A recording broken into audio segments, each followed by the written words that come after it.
Mga master, total at napag-uusapan naman po natin itong performance-based bonus, no? As nasimula natin sa PBB 2022, ongoing yon.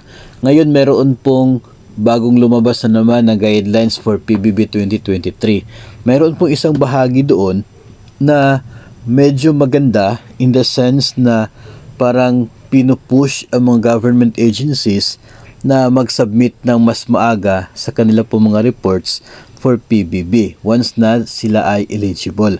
Pero pwede po nating isipin na may negative impact din ito kung sakali po na pahinay-hinay, pa-chill-chill lang yung inyo pong agency. No, under kasi sa PBB 2023, no, ito ay sa kasalukuyan pa lamang taon, no, kaya maybe 2025 pa ito makukuha. So at least alam natin ito ngayon nang sa ganon makakapaghanda yung mga government agencies. Mayroon pong isang porsyon doon sa rates of the PBB. No, pareho lamang po yung rates, yung pag-compute, nasa 45.5% pa rin kapag kayo ay nasa 70 yung score, 70% pa rin ng 65% sa basic salary. Pero may dinagdag po dito, no, kapag eligible ang isa pong agency at ito ay matagal na mag-submit noon sa kanya pong mga requirements, sa kanya pong mga reports related doon sa pagtanggap mismo ng PBB, ay babawasan yung kanila makukuha, no? Yung kanila matatanggap na benepisyo, babawasan po.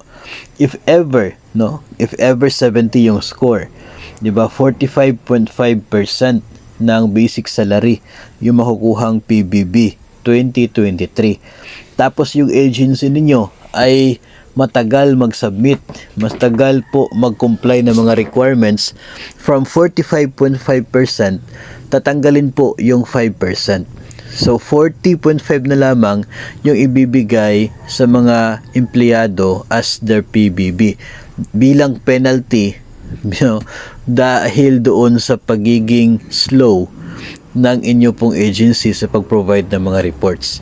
No? So kung ang isa pong agency ay subok na talaga na mabagal pagdating sa pasubmission ng mga reports doon sa PBB Secretariat, ay namimiligro ang kanyang mga empleyado, baka sa halip na 45.5% magiging 40.5 na lamang yung makukuha dahil doon sa pagiging late, no?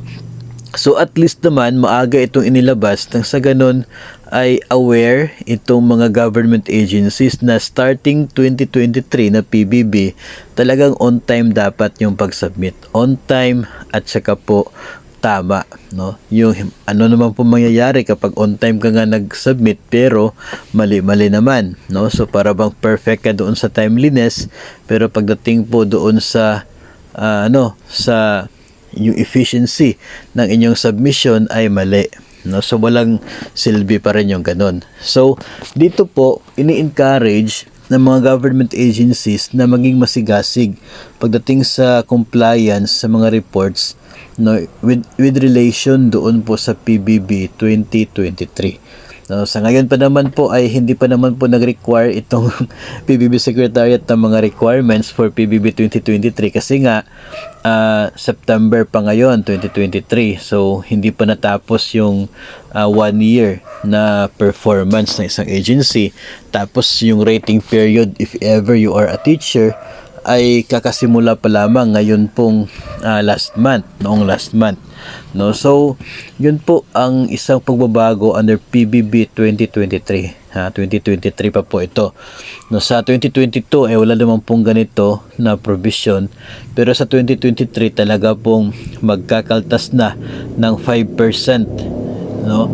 Ito pong DBM kapag talagang late or slow sa pag-submit ng reports for PBB, ito pong mga government agencies.